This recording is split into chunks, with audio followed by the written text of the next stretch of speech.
Hey, Paul. Mickey, how are you? Fine. Listen, congratulations on the success of the Washington Monthly, which you edit. Thank you. Thank you. It's very rare that a magazine changes hands successfully and smoothly, and you took over from the sainted Charles Peters, and have actually made a success of it, which is a terrific achievement. Well, thank you, and I owe it at least in part to Charlie and to all of you guys, the contributing editors, people who used to edit here and have given us a lot of support. So, well, I've given you support, but I haven't contributed a lot. So, no, I don't think I had anything to do with it. But I'm happy. The $500,000 check was good. That's right. I'm happy to contribute the big bucks. Yeah. From blogging. Right. The siphon Right. some of Right. my Well, blogging millions. you're raking it in. Anyway, it's the equivalent of not turning around the Iraq War, but of pacifying Baghdad, what you've accomplished. Yes, yes. One of the articles you do have, though, in your current issue is an article called Apocalypse Not by Robert Dreyfuss. Right. And do you want to summarize that before I attack it? Yeah. The basic idea here is that we went into the war, the people who argued that we needed to go to war did so on best-case scenarios, that democracy would be easy to establish, that we'd be welcomed as liberators, that oil revenues would pay for everything, and so forth. None of these best-case scenarios turned out to be true. Now the very same people who want to surge, or at least stay in Iraq, are arguing that we must, because of worst-case scenarios, which most people now know, they've heard what they are. If we pull out, there's going to be a bloodbath, a civil war much, much greater than we have now. The regional players will enter in, Iran, Saudi Arabia, there will be Turkey possibly, and so we'll be far worse off if the United States pulls out precipitously. That is what the argument says, and I just found it's filled with wishful thinking. Here we have these groups, the Sunnis and the Shiites. They each have, the vast majority, as Dreyfuss himself says, sort of would rather not have a sectarian civil war, but the people with the guns on each side would like to have a sectarian civil war, and certainly the Shiites would. And so if we leave, there's going to be a big battle for Baghdad. And nothing he says in his piece suggests that there won't be a big bloody battle for Baghdad. He argues that, well, it's no worse than it is now. Well, but it would be worse than it is now because the so-called surge seems to be having at least the effect of pacifying Baghdad. Now, I don't know where that leads. Nobody seems to know where that leads. But it's pretty clear that if we pull out, things are going to get a lot worse. And, it may be that the Sunnis get entirely pushed out of Baghdad. That's what a lot of people think. Well, and I don't think that's really a good outcome. In geopolitical terms, it may make no difference. But hundreds of thousands of people would die, which does make a difference. Again, it's very possible that if we pull out, there will be greater bloodshed, even colossal bloodshed, and it's also possible that if we stay, there will be colossal bloodshed. It has gotten worse there every year since we started. It's never failed to get over time worse, and so part of the argument is, will it get? The debate comes down to, will it get worse, more worse if we stay than if we go? And I just think you have to look at the what's going on in Baghdad right now. Let us pray that this is that the diminishment of these killings by essentially Shia death squads that we've seen in the last week or so will continue. So things haven't gotten inexorably worse. They've diminished since the surge started. I'm sorry? So why? Things haven't gotten inexorably worse. They have diminished. The killings have diminished, you just said, since the surge started. So they haven't gotten inexorably worse. That's a good thing, Mickey. That's all to the good. There have been moments when things seem to be getting better. We've had times when the killings went down because of elections and so forth. They very quickly get back to getting bad. And so I think I think you can't sort of build your theory around what's happening right now. Certainly, let's keep an eye on the surge and see if that can help. I don't think anyone really thinks seriously that 20, 30,000 extra troops in Baghdad can stop a civil war. Actually, a lot of people seem to think that it could calm Baghdad down as long as the troops are there. The problem people have with the surge strategy, and I don't have an answer for it either, is, unless our troops stay there indefinitely, which they're not going to do, what happens next? But there are a lot of people who think that while we're there, we can, cow the Shiite militias into laying low because they're all waiting for us to leave. I mean, but after we leave, they're going to go crazy. Right. That's the problem. Right. And so the issue is, does the surge become a permanent fixture, which you're saying it can, So really, we're debating sort of when we pull out under those conditions, and what the argument is. Let me just make sure that we get out what Bob Driscoll's argument is. Yeah. And it is that there are a lot of other elements in Iraq that militate against the worst case. Let me just give you sort of one example, one I think that is very useful and I know to be have been true in other circumstances that as a reporter I've covered, like the Balkans. Right now, neither the Sunni nor the Shia have the heavy weaponry, the tanks, the heavy artillery, and so forth, that they would need to deeply penetrate into each other's territories. And when you had such a bloody civil war in Bosnia, because essentially one side, the Serbs, had heavy weaponry and they were able to lay siege to cities and so forth, neither side has that in Iraq right now. And so the potential for huge, huge bloodshed of one side really crushing the other isn't there as long as they don't have these heavy weapons. So the question becomes, well, what is the chance that one side or another will get heavy weapons? The greatest chance that they'll get heavy weapons is, frankly, if we provide the Shia with heavy weapons, which we have not done yet. Wisely, cool heads have prevailed in the military, and you've seen these pictures of these Shia soldiers, these Iraqi soldiers driving around in pickup trucks. It's because we haven't trusted them with the heavy weaponry, because we know if they got it, things would get a lot worse. So that's the key. That's one of the key things. And there's other reasons, which, frankly, Frank Fukuyama mentioned on Blogging Heads TV just the other day.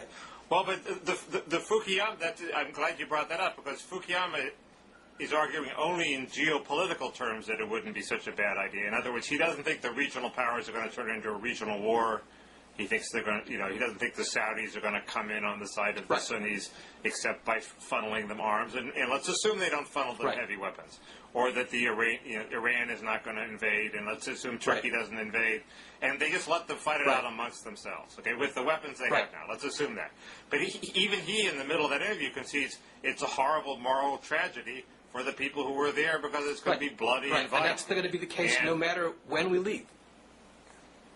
Well, but here's my hope. Okay, the hope is that that somehow if we calm things down for a year, first people will have a taste of what it's like to live at peace. Second, the government will be a little stronger. And why can't we try to broker whatever endgame would result from a bloody civil war and skip over the bloody civil war part? And even if it means turning Baghdad into a Shiite city, it seems to me there's a peaceful way of doing that, and there's a bloody, semi-genocidal way of doing that. And if by calming things down we buy ourselves time to cut that sort of deal, that would be a good thing. I agree with you. And let me be, very blunt with you. I'm not a big hater of or supporter of the surge. I'm a it doesn't matter that much guy. It can be marginally helpful, and if it's marginally helpful, fine. I don't think you're going to get a brokered settlement there anytime soon.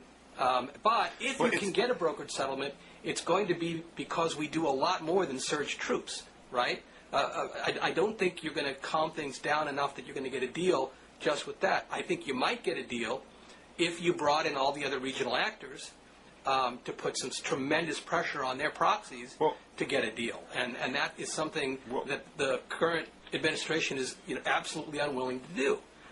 It might help if you could flood the zone with more than just troops, but actually have tens of thousands of capable, we don't have these people, but tens of thousands of capable agronomists and water people and people that could get things moving.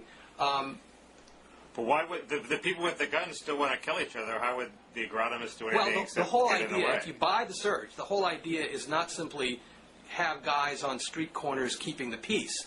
It's flooding the place with jobs based on rebuilding stuff. It's providing additional quality of life. Right now, you've got you've got lieutenants trying to broker sewage lines. It doesn't make any sense. These are the guys who should be protecting. No. Right. I guess I don't buy the surge if by the surge you mean it's going to rebuild a stable central Iraqi government that's going to govern the country. I agree with you that if that's the goal of the surge, it's pie in the sky. I'm a little biased because, I'm a pillow, I believe, the last person I just talked to. The last person I just talked to was a neocon. I don't want to say his name, but a big supporter of the Iraq War and a supporter of Bush, who has no illusions that we're going to stay there indefinitely, and also no illusions that we're going to build a nation there through good works and sewers and agronomists and he thinks the surge is basically the show of force before you leave. This shades into sort of Henry Kissingerism of we want a decent interval between the time we leave and the time all hell breaks loose. It's also we leave, but we've proved that hey, if we want to pacify Baghdad, damn it, we can. So at least people are worried about our troops and not don't think we're wusses. But there's going to be some end game that doesn't involve us staying there, and probably doesn't involve establishing a stable government that's going to last. That is not going to involve that. These people think that, at least this person thinks they've lost that. That goal is out of reach. So there's some end game that they're going to plan to do once they pacify Baghdad, and if I knew what it was, it would be easier for me to judge. I don't know what their end game is either. I just, but I do think there's a political game going on here, and a lot of people are now saying that this is all a prelude to pulling out troops. That the Bush administration understands that they're going to need to have troops out. That's just what this guy said. Well, I mean, I don't know if you believe that. I mean, that is a rational belief, but the same sorts of people were saying that they would be pulling out troops in 2004 and 2006, and they never did. They wanted to, but they've never been able to. So I'm not sure that I believe these folks that are saying that this is just a prelude to ultimately the president himself has said that there will be troops in substantial numbers. I don't know if he said substantial, but there will be troops in Iraq when I leave. Essentially, that this is going to be a problem he wants somebody else to ultimately deal with. And so I don't know. Do you think that they're going to pull? This is all prelude to pulling troops out? If the troops are there to prevent a Srebrenica-like massacre, and they didn't kill the people of Srebrenica with heavy arms. They lined them up by a ditch and shot them. 7,000 of them, I think. If our troops are all that's stopping the Shiites from slaughtering the Sunnis who are left in Baghdad, I'm in favor of keeping them there. How about just moving the Sunni out? I'm in favor of that too. We did a lot of that in the Balkans. Well, we did, but we essentially allowed the ethnic cleansing to take place without our help, and then we brokered the deal. Right, but I think we also did some ushering too. We did a little bit ushering. There was a UN official who said or a U.S. official who was working with the UN, who said he felt guilty about aiding the ethnic cleansing, but when he heard the screams from the women every time the Serb trucks rolled by, he said, well, that takes precedence. Let's get these people out of here.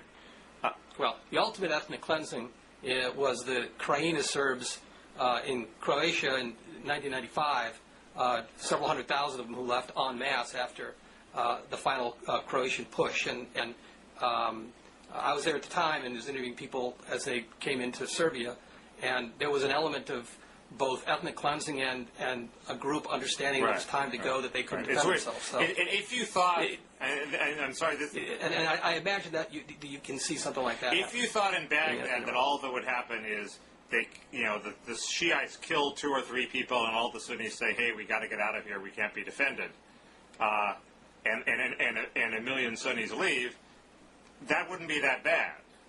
If the Shiites actually start massacring people by the hundreds, then that's bad.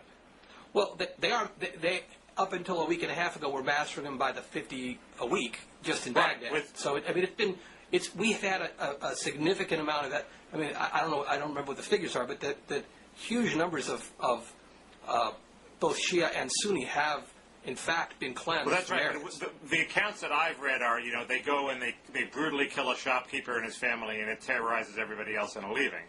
And it's sort of you don't really know whether if we weren't there, they would brutally kill everybody, or they would just pursue the same strategy and they just want people to leave. That is how ethnic cleansing worked in Bosnia.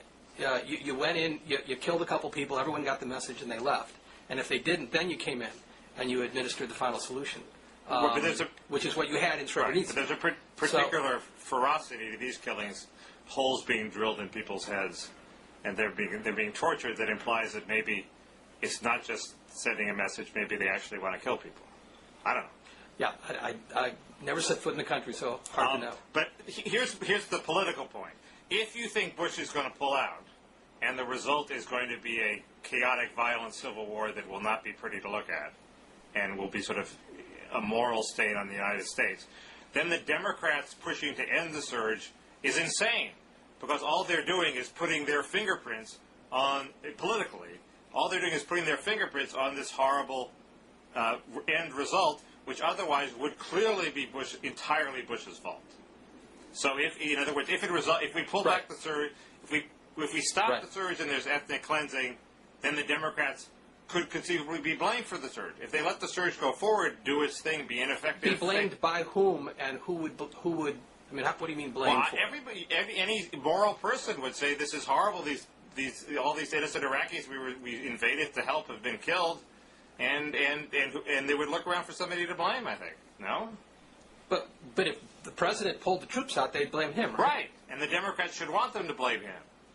Right. So you're saying that if in fact Democrats could actually force Bush's hand, then they would get the blame. Right. Well, they're trying to force Bush's hand. That's the whole point of Murtha's slow bleed strategy. Right. Which is to actually force an end to the surge. And then Bush can say, well, I would have stopped the ethnic cleansing if I'd had the troops, but Murtha denied them to me, and it's all Murtha's fault. And why would Murtha want that? Right. First of all, the term slow bleed, I believe, is not Murtha's. No, but it's or not the the Republicans either. I think it started with the Politico. Yeah. It's an. I don't think we should use the term slow bleed. It's not anybody's. He said they wouldn't be able to do the job. Okay, those are words from his mouth. So. They would not. He has fashioned this piece of legislation to very cleverly to say that troops have to have a set amount of rest and training and armament before they can be deployed or redeployed back into Iraq, which would have the effect of limiting the number of troops the president can deploy in Iraq. Right. But so if it has that effect and it's a bad result, then it seems to me he's partly implicated in achieving the bad result. Whereas if he lets, it's clear the surge isn't resulting in millions of more people dying. So why not let it go forward? And the surge may not be helping, but it doesn't seem, as Dreyfus says, Dreyfus charges it's making it worse. It doesn't seem to be making it worse. So let it happen. Well, Dreyfus doesn't charge that the surge is making it worse. Dreyfus charges that over time our being in Iraq has made things worse, which it has, almost without a stop. And again, you have to sort of presume that these current weeks or 2 weeks trends will continue indefinitely to break that trend. Anyway. He does say we're making it worse. He says we're arming one side of the Civil War. We're doing little, if anything, to restrain ethnic cleansing, and indeed, we're training one side in a civil war by bolstering the Shiite-controlled army and police. Right. Well, I think we are restraining ethnic cleansing.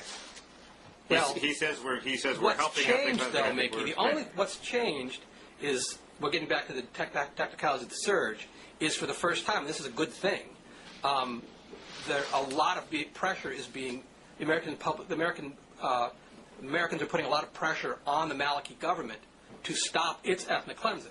Right. There's a direct challenge to the militias that are supporting Maliki's government. That's new, and that's all all well and good, and let's hope they keep doing that. But isn't it easier to put pressure on them when we have 20,000 troops there? Yeah, sure. If you think you can keep it going, I don't think it. We'll see how long it works. But it's not resulting in more people dying now. So why not let it keep going and let Bush give it a shot? And and if you're really convinced he'll fail, then he will fail, and it will clearly be on his head. Hillary has gone through this ridiculous dance where she refuses to admit she was wrong on the war because somehow this is going to make it seem like it's Bush's mistake. But letting the surge happen is what would make it clear it's Bush's mistake. Personally, I think that, and I've written this, that the surge is inevitable anyway. You can't really stop it. I don't believe that there's anything the Democrats can do. Not the Murtha idea. Nobody can really stop this thing constitutionally. The president will just throw it to the courts, and it'll take 2 years to litigate. And the president has, the Democrats have gone from being in the, prior to last November, in the trunk with tape on their mouths, unable to have anybody hear them scream, to being in the back seat where they can complain and give advice, but they still don't have their hands on the wheel. The president has his hands on the wheel of the national security system, and so I guess I'm coming around to sort of agreeing with you that they can't stop it anyway. This is all being done because the American public is furious, and they were elected on a promise to stop the war, essentially. So they've got to do what they can. Go ahead. Here's my total paranoid scenario, which is Bush is suckering the Democrats into blocking the surge. He will let them block the surge, right? And then he will say, this whole messy outcome with all these people being killed, it's your fault, and that's the best he can get out of the war is sharing the blame with Democrats, and the Democrats, by opposing the surge, will get suckered into sharing the blame. Right. Well, I'm as much as you, a prisoner of whoever I talked to last night. I just talked to a very senior Democrat who knows national security, and his point was that the Democrats are like ducks, and wherever Bush throws the grain, there they peck. And I think there's an element of truth to what you're saying. But let's move on to Hillary. Yeah. And I want to hear what you have to, whether you think she's made this a terrible error in not apologizing, not admitting or saying that she thinks her vote in 2002 to authorize the war was a mistake, or whether you agree with David Brooks, who said no, she shouldn't. No, I'm with that terrible error people. I mean, I don't think she has to grovel abjectly like Andrew Sullivan to Bob Wright, but I do think, why can't she tell the truth? Clearly, it was a mistake. I mean, I don't see how. I agree with Bob Shrum for once in the New York Times, and David Geffen in Maureen Dowd's column today. I don't see how you look at it and say, in hindsight, it was a mistake, and that means at the time it was a mistake. It was objectively, as a Marxist would say, a mistake. Mm-hmm. And she can say it was a mistake without whipping herself with a lash. And at least it was a mistake in thinking that even if the war could have been prosecuted correctly by a different bunch of people, it was not prosecuted correctly by this bunch of people. And I don't think even that's right. I think probably it was just a bad gamble. No bunch of people could have pulled it off. Right. But either way, it was a mistake, and she should say that. And I don't understand why. I don't see how that hurts her or how that makes her vacillate. People have made mistakes all the time, and people are very quick to forgive them. And what she's doing is she's, all these stories, they quote advisors, but they don't quote any advisor who's actually advised her to take this course. They all say, well, Hillary thinks she has to do this, or Hillary thinks she has to do that. They don't say, I think she's right about it. Mm-hmm. And it's like her health care plan. I mean, Dick Morris has made this point, and it's true. She's clinging stubbornly to this thing after reality is yelling and screaming at her, saying, no, stop. And why do we want to elect a president who's that kind of bad judgment? Right. Well, I think Will Salatin in your fine website, Slate, makes that point that she is being stubborn and resolute at precisely the time that the American public is sick and tired of stubborn and resolute because that's the way the president is. I guess That's a good way to put it. I guess that I think that she has made a mistake, not admitting she made a mistake, but I really sympathize with her because I do think that, Bob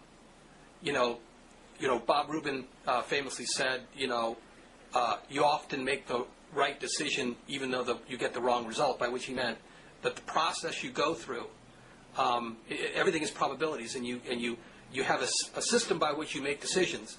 And over time, you'll make more right decisions that way than wrong ones. Sometimes the decisions will be wrong, but it doesn't mean that you had a bad process of making those decisions. And I think the way Hillary probably looks at it is that, she was not a big supporter of the invasion. She was deeply ambivalent about it, like all of us. She was sort of where I was on the whole thing. But I think, and if you go through her record, she was very careful about what she favored and what she didn't favor. Nevertheless, this is politics, and she knows politics as well as anyone, and I just don't see the advantage of her continuing to say she didn't make a mistake. And I agree that she should just say, yeah, I made a mistake. I don't think she soberly assessed what was in the best interest of the United States and made a probabilistic calculation. I think she did that. But there was also a political overlay, which is she wanted to run for president and thought if she voted against the war and the war is a success, she would be screwed. So it wasn't just a Bob Rubin calculation. You can say that, and I think it may be true. Again, I don't want to run for president, and I went through almost the same thought processes as apparently she did, and came to almost the same judgments.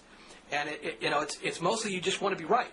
You don't want something to happen and you look back and say, boy, were you wrong about that. I personally was wrong about the first Gulf War. I thought I was a give the sanctions more time to work guy, which I think in retrospect was wrong, and George Herbert Walker Bush was right to invade Kuwait. I remember that, and I chalk it up to think twice before you oppose these things. So I'm not saying that she didn't have an element of political calculation. She's a politician, but I think you have to give. I think on balance, she was trying to think what will be the right path. No, it's weird that her defenses of it aren't. None of her defenses of it in the New York Times are. I thought it was the right path. They were all. Hey, this is it's the smart political thing for me, not well, I don't know. You're hearing, perhaps cherry-picked, quotes from political advisors, and that's what you're going to get. If you go and talk to Hillary, if you can get a chance, I certainly haven't, or go back and look at what she actually said, which is what David Brooks did in his column, her arguments were that it would be a very good idea indeed to have inspectors back in Iraq, which it was, and that we have to do this with the international community behind us, where it's essentially not worth doing, which I think was right. And she, like a lot of us, certainly I felt this way when the international community stopped supporting it. I did not support the invasion. So she was, and I think she showed deference to the presidency because she had been in the White House and knew how important it was for a president to be able to make his case and not have people attack it based on political desire, but substantively. So I just, in general, take the view that politicians, at least politicians like Hillary Clinton, think long and hard about the substance of things, and they may be wrong, and they should admit their mistakes if they are. But I give her credit for that. It's never clear why you did something. We had the same debate over welfare reform. I think they did it. I think Clinton signed the welfare bill because he thought it was the right thing to do, but it was also the politic thing to do, and so you can't say that political calculations played no part in it. It's impossible. But the point is, objectively, it would have been better if she'd voted against it. If the Senate had turned down Bush, we'd be in a lot better shape. It was a mistake. She should be able to tell the truth, which is that in some sense it was a mistake, and don't you think she has time to completely flip-flop on this and still recover? I mean, we're so early on it. I guess I wanted to, though, bring up an issue with some of your writing in the last couple of days on this. I'm trying to get a fix on this. You are talking about the Democrats making mistakes by fighting against a troop increase or perhaps fighting for troop reductions because it'll be bad for them politically, and you're arguing that Hillary Clinton should admit it, should even if she doesn't feel like she made a mistake with her choices, she should admit it because politically it's bad. But hasn't the rap on Democrats been, and you've made this argument, that they're more worried about positioning on national security issues than they are thinking through what they think about national security issues and just being for that. So if the Democrats are for disengaging from Iraq, whether I don't know whether you think that's a good policy or not, but if that's what they're in favor of, shouldn't they just be in favor of it and not worry about how this month the polls are whether they're positioned around? The positioning argument is just one that I thought of this morning, and I'm making to you on Blogging Heads TV. Excellent. It's an exclusive. Right. It's not on my blog. I'm here first. The argument on my blog is the substantive argument that the surge is saving lives. It's like Yugoslavia and Srebrenica, and it's like we're intervening to stop an ethnic cleansing slaughter, and that's a good thing in substance. It isn't clear where that leads, but it's hard to see how it hurts, and it might help a bit in terms of helping us, putting us in a stronger position to negotiate the end game, and also putting the Maliki government in a stronger position to negotiate the end game. And those are good things. Like Bob and I talked, it will reduce the level of disaster from a 9 to a 7 right. or from an 8 to a 6. It's not going to be a good outcome, but it'll save lives, and it's a good thing. So we should be for it in substance. And if you think, and after I wrote, so that's my position. And whether it hurts the Democrats or helps them, I think the Democrats should be the Democrats' position. But then when I heard this neocon say, hey, they're going to pull out anyway, and listen to Fukuyama say, it'll be okay, but it'll be a moral disaster for Iraqis who are caught in the sectarian violence after we go. I thought, well, why do the Democrats want to have their fingerprints over it? So there's a cynical reason and a substantive reason. That's a good answer. No, but do I agree with the Democrats wanting to get out of Iraq? I think we should probably never have gone in, but we're in now, and it's not completely clear that we could restore the status quo. Right. Well, again, I just want to reiterate. I think all of these arguments for a surge would make a whole lot more sense if we had a regional negotiation with the Iranians, the Saudis, and everyone else, then you might actually have a reduce it from a 8 to a 5. Right, but that might be going on. We didn't think it was going on with North Korea, and it was going on. Well, I mean, what happened in North Korea is the president just finally made a decision to cut a deal. But I thought we said we weren't talking to them. In fact, we were secretly talking to them in Berlin or somewhere. It was, there were stories in the New York Times that, Chris Hill was meeting with, so, I mean, okay, well, yeah. Maybe I didn't But follow the Berlin thing was new. But yeah. I agree with you. I agree with you that that has to be part of the outcome, because it's not like we're going to be able to pull off a stable central Iraqi government all on our own. A lot of this is wrapped up with Iran, by the way. This is a lot of what we're doing in Iraq is being done with, I think, one eye on Iran. So, but that's a story for another day. Now, we also wanted to talk, Mickey, about the Scooter Libby trial, which we just checked. You just checked Drudge before we got on. We don't think that, as we speak, the jury has. I'll check it again right now. So we nothing on Drudge. So it must not have happened. So we should talk about things that will be true no matter what the jury outcome is. And I think one of the most interesting. I mean, as a journalist and a long time Washington watcher, both of us, what's interesting is the peek inside the Bush White House and the view we're getting of how Dick Cheney plays the game. What struck you most about? What struck me is that he didn't, for all his vaunted power, he didn't play it very effectively. I mean, basically, he had a perfectly good story. Joe Wilson had said, I've determined there's no attempt to buy yellow cake from Niger, but he hadn't really, and he had been sent on the trip by his wife, and he was sort of inflating his role. He wasn't the only guy investigating it. He didn't discredit all the arguments in favor of supposing that Iraq had tried to buy yellow cake. And there was this great piece of gossip that his wife worked for the CIA and had sent him, and Cheney was unable to get anybody to print the story in a way that helped his cause. And Scooter Libby put all his eggs in Judy Miller's basket in terms of getting, God, the sexual metaphors are impossible to avoid here, but I'll try. He told the story to Miller, and she didn't print it. And so it was all, he was obsessed with it, maybe rightly, but he failed. Well, the game that couldn't leak straight. I'm not sure I agree with you on Joe Wilson having gotten it all that wrong. But I do. But we only found out he got it right after we invaded Iraq and discovered they didn't have a nuclear program to have yellow cake for. But what I was going to say, what struck me is more of a kind of a Washington Monthly type insight into Dick Cheney, who has been around this town a long time and has run agencies and so forth, not being able to kind of foresee the bureaucratic response to his actions.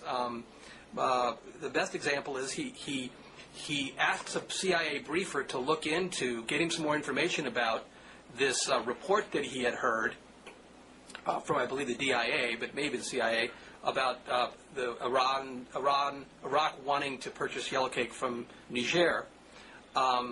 And then he is surprised to find out that the CIA then sent somebody to check it out. Well, that's what bureaucracies do. They don't necessarily tell you precisely how they're going to check it out, but they usually check it out by, sending somebody, which they did. And then he was infuriated that they had not given him the information from that trip, from Joe Wilson's briefing. Well, one of Charlie Peters, we brought him up at the beginning of this thing, one of Charlie Peters' great insights into the workings of government is that, the bad news doesn't travel up unless you affirmatively make it travel up. And Dick Cheney and his people were doing the opposite. They were saying, they sent very clear signals to the CIA of what kind of information they wanted, which was information that would support the case for war. And that they did not want to hear. In fact, they were beating up on those who were giving them information contrary to that. Well, not surprisingly, the CIA didn't go out of its way to give Joe Wilson's report to Cheney, so he felt, oh my God, he was indignant that he hadn't heard of it. Well, of course you didn't hear about it. So. Do you think he was seriously indignant that he hadn't heard of it? I think he was pissed panicked. off that Wilson went public. public. That what you saw in all of this was a guy whose life was flashing before him. He had bullied and bullied the bureaucracy and the media and everyone in the White House behind a policy based on weapons of mass destruction, in particular nuclear, or nuclear is the now preferred term, weapons of mass destruction. And it was very evident at that time that was probably not the case. And it was all coming back to bite him. And he was running scared. Well, but we didn't know they didn't have WMDs when all this whole thing broke, did we? This was all happening in July of 2003, right? Yeah. And so by so then we had a pretty good idea by then. You had weapons inspectors in the field for a couple of months sending back pretty stark cables saying it ain't much here, and you had the cable talk show hosts saying, they're buried in the desert, don't believe them, and so forth. It was a very, very tough time to be in the Bush White House. If that's true, Joe Wilson was a very minor part of the failure, and why did he think by swatting down Joe Wilson he was going to save his skin? Well, I think that from the beginning, the administration has had a modus operandi that the way that you win is you discredit experts. And Joe Wilson, like him or not, was very much an expert who knew both Iraq and Niger. And he had put his finger on precisely the weak link in the Bush administration's case. It was only 16 words, but it was the key 16 words.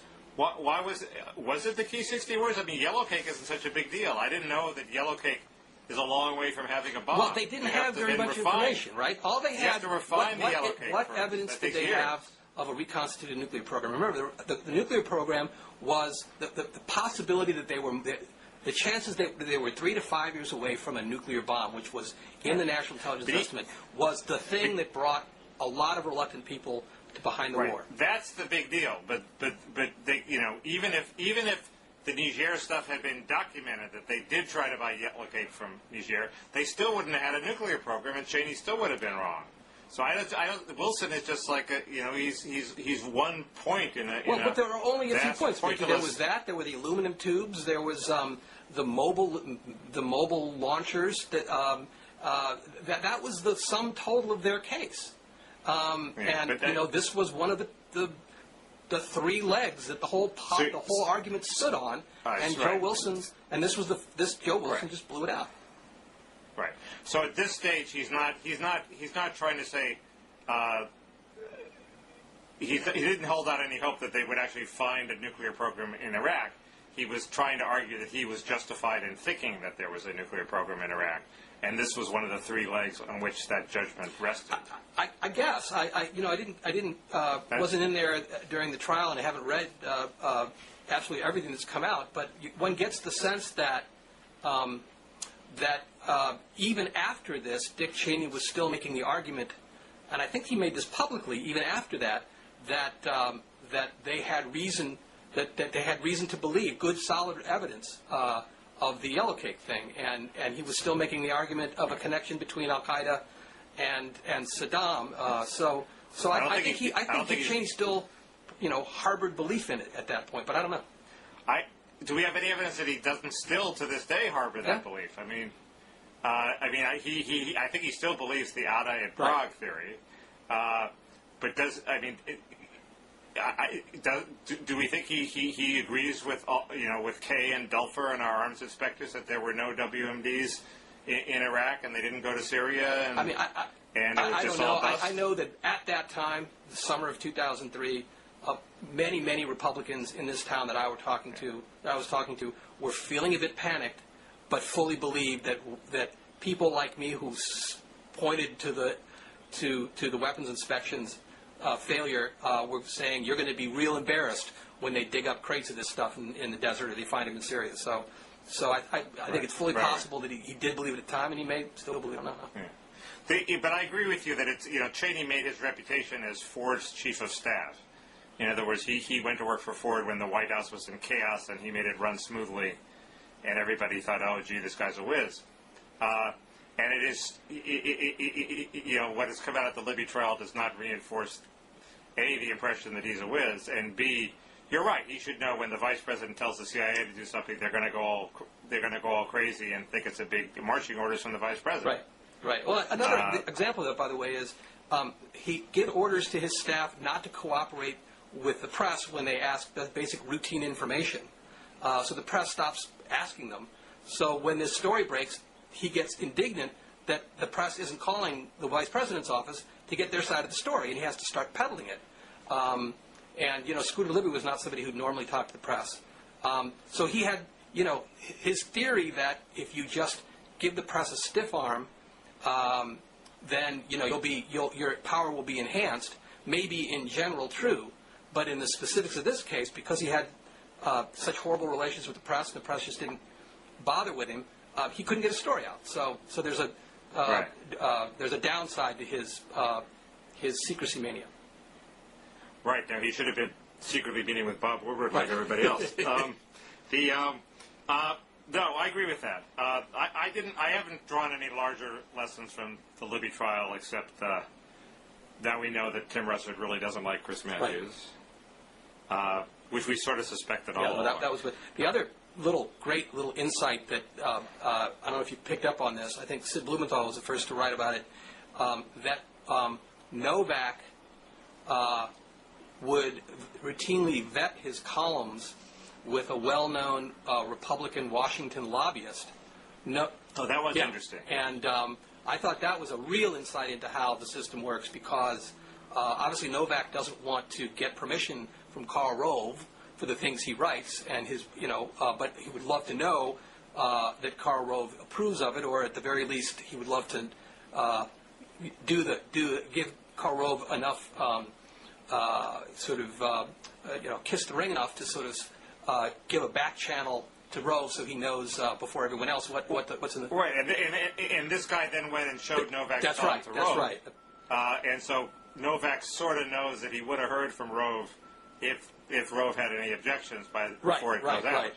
Although I don't know if he could have stopped that at that point. Hadn't it already gone out to the members? I guess I don't know. I guess I just more or less interpreted that as something that he did pretty routinely. Just at the very least to not that he was going to seek Karl Rove's input before it went to press, but it's just a sort of a little kindness you do to those in power. Because Washington, if you know about something before somebody else, the one-upsmanship demands that. That's pretty cool. Right. That's good lunch pattern. Right. There are all these secret players in Washington. I dealt with some of them in welfare, who nobody knows about, but are very important. And this guy seems to have been one of them, and now he's been unmasked. That's a very good point. But probably by the time people are seeing this, the verdict will have come down. So do we have to do predictions? We should. Well, I already predicted that he'd be convicted. Now I'm beginning to have second thoughts, but so I have that hostage to fortune. I better stick with it. No, be resolute. Stick to your principles. Right, better to be resolute than right. I think he'll be convicted too. But it's interesting how in the last few days, really 2 or 3 days ago, the papers were basically playing it as if Fitzgerald was in trouble. But it's sort of akin to the point you made when we started that the last person you talked to, that was right after the defense had rested. So, but I think the very latest CW is that he, and I think Dave Korn has written about this, that he promised too much to the jury early on. He promised he was going to unmask Karl Rove being the guy they were trying to protect, and that Libby didn't have a motive to lie because Cheney had promised him to keep him in the job. Was that right? Right. Yeah, but they made all these promises in the opening defense argument he hasn't delivered on. But I think it's true, and I'm going to look really stupid if they convict him on the Russert counts. But if it just, the whole press thing was, it's Tim Russert's word. It all comes down to Tim Russert's word. Well, if it all came down to Tim Russert's word, he had told the FBI agent something that he was uncertain about what he'd heard. So that, if it's all Tim Russert's word, there's a reasonable doubt there. The problem for Libby is, as Fitzgerald pointed out, it doesn't come down to Tim Russert. If Tim Russert was run over by a truck, as he so quaintly put it, he could still prove Libby was guilty because Libby, claimed not to remember. Not just that Russert told him, but that he didn't even remember it beforehand, which is wildly implausible. So, but juries, you never know. So, we had a couple more topics that we wanted to talk about. We just had these fundraisers in Hollywood where Obama raised $1.3 million, and it's clear they're all going to be awash in money, and it's also clear that they're raising so much money that they're not going to want to take the paltry sum that's offered, relatively paltry comparatively, by the public finance system, so they're all going to say, no, sorry, we don't want to enter the public system and limit our spending. We're going to raise a lot of private money, and so the presidential public campaign system, which was the only thing that reformers could point to as something that definitely worked and worked for a few cycles, doesn't work anymore. And the problem is there is this sort of arms race. In other words, we all want public financing, but the private economy is growing so rapidly, and rich people are getting so much richer, and there's so many more rich people that you have to constantly raise the amount of the public subsidy if it's going to keep up with what people can raise privately. And it's very hard to get people to spend anything for public financing in campaigns. I don't see a way around that. Paul Weinstein, who I used to work with when he was chief of staff of the Domestic Policy Council in the Clinton administration, wrote a great piece for us a couple of years ago that basically argued has to do with public financing for congressional races, which we can talk about, but the same thing applies to the presidential system. The presidential system, as you know, is funded by those little checkoffs you do on your taxes. If you want to give $5 or whatever it is to the presidential race, and fewer people are checking that off every year, and so the numbers have stayed more because more people are there are more taxpayers. It's stayed pretty steady, but as you point out, the costs of campaigning have skyrocketed, and there's more money to be had in the private markets. So the question is, how do you they did it that way initially because they rightly presumed that going to the voters and saying we'd like to raise your taxes in order to have money to run negative ads against our opponents wouldn't be a very good sell. Well, the only solution I can think of is raise the individual contribution limit to, instead now it's at $2,600 or something, raise it to $10,000 or so people can legally, while maintaining limits, raise enough money so that they won't have to go outside the limits. That's sort of a pathetic answer, but what was his answer? Well, his answer was, why don't we just put a fee on every lobbyist and federal contractor of a couple, $3,000 and raise the money that way. That way you're not asking the voter to pay anything, you're actually putting a tax on the people who are bending the system to their advantage. Well, so if I want to go lobby for welfare reform, I have to spend $3,000 before I can exercise my speech rights? If you can be a lobbyist, but you're going to, we do make lobbyists fill out forms, and I'm sure the forms are attached to some kind of piece of money. So sure, yeah. If you want to have, if I want to go and cover Congress, I need to be registered with the press operation at Capitol Hill, and lobbyists have to register. And federal contractors certainly have to register. So the world is moving the other way. The whole registration of the press thing is falling apart because there are 2 million bloggers now that want to register. So I have big First Amendment problems with even the registration provisions that already exist. I could see where there'd be maybe you tithe federal, or you tax people that are actually doing business with the federal government and maintaining lobbyist offices, but not just anybody who's a lobbyist. I mean, all a lobbyist is a guy who's trying to talk Congress into doing something. Well, just do it with federal contractors. I'm fine with just doing it with the federal contractors then. Yeah. Can you provide a link to that article if it's still Absolutely. on the web, or that'd be good? That'd be good. And we make the case also in the recent issue of the magazine that they should extend this to Congress. I mean, we think that the Democrats are making a big mistake right now, not putting out there as an ultimate goal in a very public way that they'd like to bring Congress into a publicly funded system, because Republicans always outraise Democrats, and it forces Democrats to the party that is pro-corporation by ideology is always going to have a leg up in raising corporate dollars, and the party that's not for that is always going to be seen as more hypocritical when it breaks with that position. So it's a win-win for Democrats to be in favor of public financing. The only position you can really have that shows that you in fact really do believe in cleaning up the mess in Capitol Hill and Congress.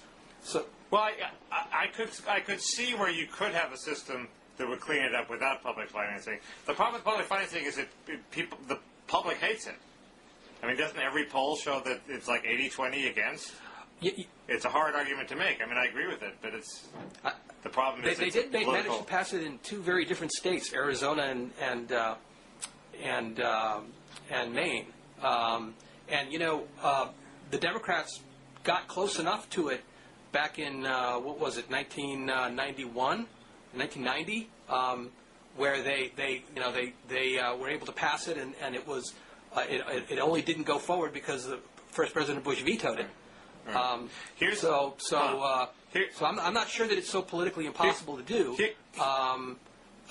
especially if the money isn't coming out of the voters' pockets, if it's coming out of the pockets of the bad guys. Here's the other problem I have with it, and this is a dilemma more than an object. I don't think you could stop independent expenditures. Right. I don't think if you, Paul Glastris, want to take out an ad in favor of Hillary and you don't coordinate with Hillary, and you want to spend $10 million, that's your right. I mean, that's free. You're expressing your views, and the chances are, because you're not coordinating it, that you will actually conflict with her strategy and maybe not help her.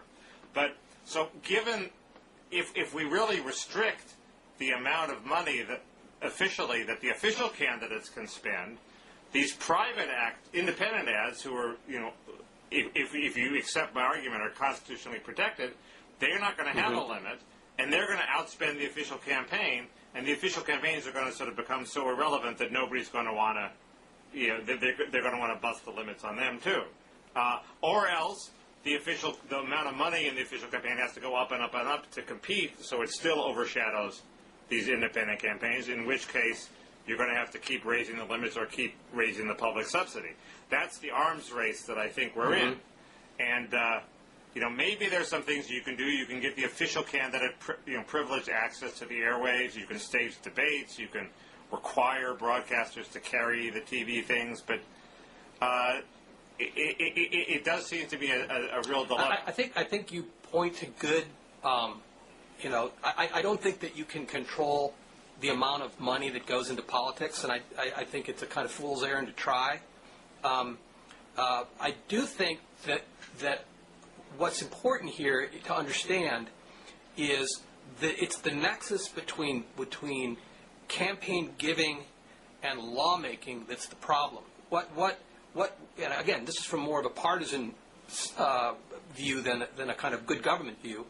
But what built the Republican machine was the fact that the leadership in Congress, right, had control, in a sense, of the corporate money through the trade associations and lobbyists in K Street, whom they populated with their ex-aides. And then they doled that money out to their people, their elected officials, their lawmakers. So the corporate lobbyist interests knew that the leadership could deliver votes to them, so they better go along with what the leadership wanted. And the members knew that if they had any chance of being reelected, it was going to be by following what their leadership did. And that created the kind of machine that Tom DeLay built. But the part of the machine, the thing that's not part of that machine, or that's very hard to connect to that machine, are the independent expenditures. By law, the things that cannot be coordinated. And of course, there's winks and nods, and people know what to do. But the leadership in Congress does not control and cannot, by statute, control that. Right. And so what you've done is you've broken the machine. And from a Democratic point of view, that's the aim. You want.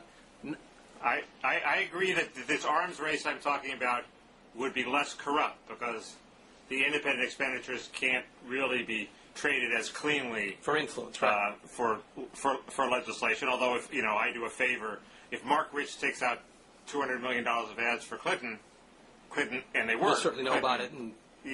We'll certainly know about it. Usually they don't work. So George Soros, maybe he's not that grateful for it because his ads didn't work. But it'll be less. All I'm saying is it'll be constantly escalating. Right. In Well, expense. we're constantly trying to constantly create. Finding new bacteria that are resistant to our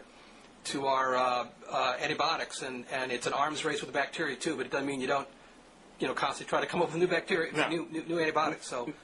Yeah. No, I agree with that. I think you're right. I think you put your finger on the cycle that we get into. Should we go that way? Yeah, but there are a lot of reformers who wouldn't accept independent expenditures, so they would say, "Well, I avoid the cycle by restricting the speech of these independent actors." Yeah, well, I just don't buy that. You and I are on agreement on that. Oh, okay, good. We have one more topic, which is I sort of endorsed a speech Steve Jobs gave, saying that. You'd be a fool to run a school system where you couldn't fire bad teachers, and unionization of the schools was a disaster, And if you're going to make the schools work, no amount of technology is going to improve things if you can't fire bad teachers. And I sort of think that clearly states a truth that Democrats, even if they really understand it, will never admit in public. And so what's wrong with that? Well, this all came about, didn't it? Because, that was Steve Jobs said that. Yeah, he said it in a debate with Michael Dell. And oddly, Dell, the Republican, defended the unions, and Jobs, the Democrat, attacked the unions. I think it was right after that, Barack Obama was at an event and was asked something along the same lines, and was asked about more money for schools, and he said, but by a teacher union member, I think, and responded only if there's accountability. And on your blog, you said that use of the word accountability was I'm sorry? Too vague. Too vague.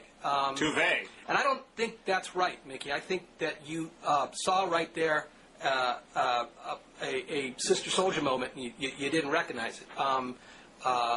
This is not new for Obama. Obama has said these blunt things before to different audiences. That's why I don't think it was a vague thing. And let me explain why. People in the Washington Monthly all, grew up being told that teachers unions had these problems of supporting the lackluster, even incompetent teachers, and so you and I share that assumption. The issue is what to do about it, and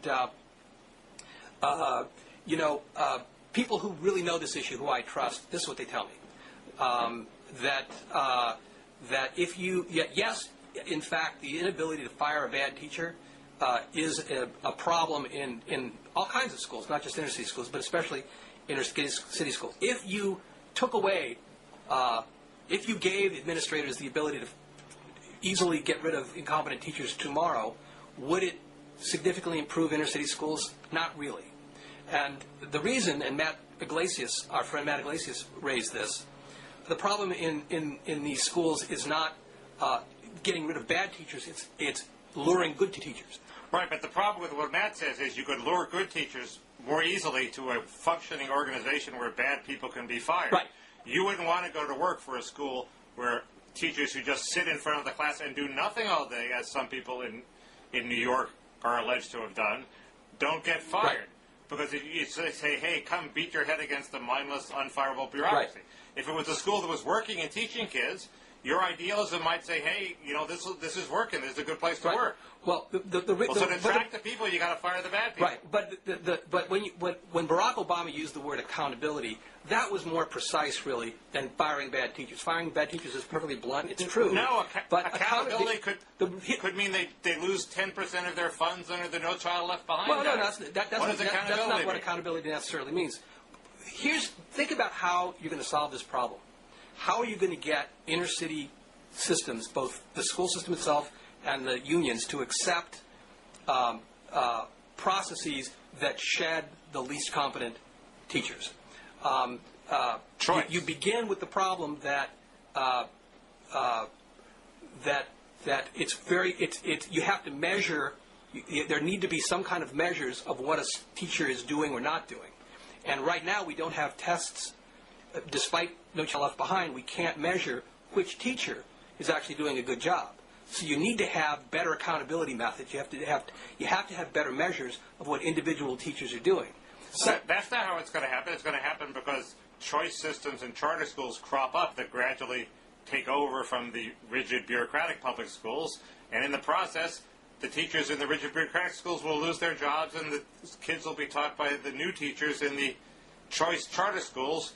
And the key is getting the choice charter schools the ability to fire people. Well, the key is creating schools, whether charter or not, where principals and teachers have the capacity to form themselves and keep out the bad teachers from the beginning, and when they have a slacker, to together make decisions to get rid of that person. So what the models that seem to be working, because there actually have been some examples of teacher union contracts that have allowed both more on-site control of schools, hiring and firing by principals or by teams of teachers that start charter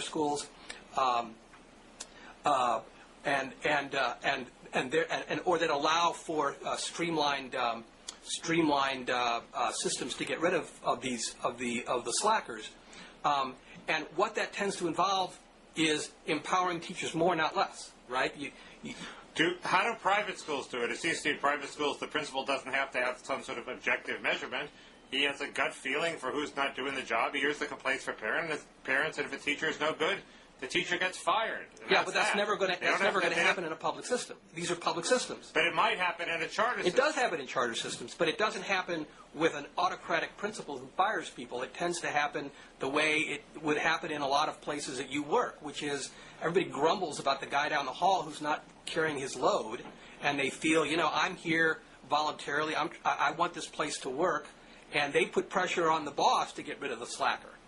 Paul, you're editor of the Washington Monthly. If you have one of your editors who's doing a lousy job, do you go before a committee? Do you seek objective proof that they're not doing a job? Or do you tell them that they don't work there anymore? Everybody here just does a wonderful job. So, but theoretically, when Charlie Peters, I don't answer hypotheticals. When Charlie Peters ran it, he fired people, and you didn't know from day to day, and that's why the Monthly worked, because he didn't have to do a committee, because an autocratic boss just said, you're not doing your job, go work somewhere else. But the Monthly, basically, he fired very few people over the course of 35 years or whatever. He didn't really have to. He drew people who wanted to be here. He fired people constantly. He'd fire people and hire them back 2 weeks later, but he fired people all the time. This is as vicious and anti-democratic as I can, okay? Because I'm colored by California politics. And in California politics, every time you propose something that teachers' unions doesn't like, they do an ad. Or they have some nice, kindly teacher who looks like this wonderful maternal figure saying, Governor Schwarzenegger or so-and-so is being cruel to the teachers, okay? And everybody feels for that teacher, and as a result, Schwarzenegger loses. You need somebody to dirty up the image of the teachers and to make that ad not work. You have to point out that the teachers' unions, which claim to be so kind and maternal, are in fact protecting incompetent teachers who are doing a lousy job. But the protection of the incompetent teacher is not the main problem with the inner-city schools. The big problem with the inner-city schools is you can't get good teachers to take these jobs. But you've already conceded that the way you get good teachers is by having working organizations where you can fire bad teachers. I think that's one piece of it, but I've also suggested at the very beginning that if every school superintendent had this power tomorrow, the inner-city schools would not get measurably better, because that's not what's holding inner-city schools back. It makes things worse, but if you're teaching in one of these schools these dysfunctional schools, you get rid of a bad teacher. Go. The kind of people that tend to apply for these jobs in these terrible schools are the ones that got fired from a suburban school or got fired from another school. But I bet charter schools have a better track record, and the key is to stop the legislature from writing provisions into the charters that prevent them from charter firing bad schools have a teachers terrible time getting good people. I mean, a few of them do when they have superior leadership and so forth. But Mickey, that we just don't have enough people who want to take these jobs for the money that they're being offered. And part of the reason, unfortunately, that people go into teaching now is the job security, because the pay isn't that high. Yeah. So No, I'm also raising the pay. I just think you have to. I'm for the Monica Lewinsky solution. Remember, her education plan was raise the pay and eliminate teacher tenure. Well, that's it's not far from wrong. But I mean, what I'm saying is, you need to do a whole bunch of other things for the ability to fire bad teachers to be a useful thing. And to do that, you're going to need, in the end, the teachers' unions. Well, how do the teachers' unions help? Because they can run the ads that you just described that can kill any reform. You're going to have to, and there are already teachers' unions out there, and this has been reported that people in the teachers' unions are arguing that the capacity to protect the least competent teachers or string out their firing over time is not something that they really want to go to the mat for, because for the reasons that you just articulated, it makes them look bad, so I think that I think teachers' unions would be more willing than you think to cut a deal that gave principals an easier time of getting rid of incompetent teachers if they got other things They've been in saying that return. for decades. Albert Shanker was all for that. I mean, That's very hard to sell the rank and file. I distinctly remember a meeting in the basement of the Democratic Leadership Council during the civil service, during Reinventing Government, Gore's Reinventing Government initiative, where people say, the AFSCME has realized that if you're going to get more funding for government, they have to fire the incompetents. They've come to this enlightened position, and they're willing to cut a deal where, they agree to make it easier to fire civil service. Didn't happen. It's just never happened. It's like people's, it's like Newsweek saying it wants to, to be close on Wednesdays. to be run like a with individual voices and not become a bureaucracy. Maybe it happens for like a year, but it's just very hard to sustain over time, and it just doesn't happen. I just think that's a bad analogy. But it seems to me the easier solution is to break the unions. Well, if you break the unions, you more or less break the Democratic Party in all kinds of places, Mickey. So you break the union. Not Steve Jobs' Democratic Party. Well, the unions are who get out the vote in many parts of the country. So I think that if you want good for the Democrats, then you're going to have to figure out a way of getting the deal that I'm talking about, even though you said you think it's never happened before and can't. But I think this is why I for one, this is the strongest argument to me for charter schools and some of these other market-like experiments.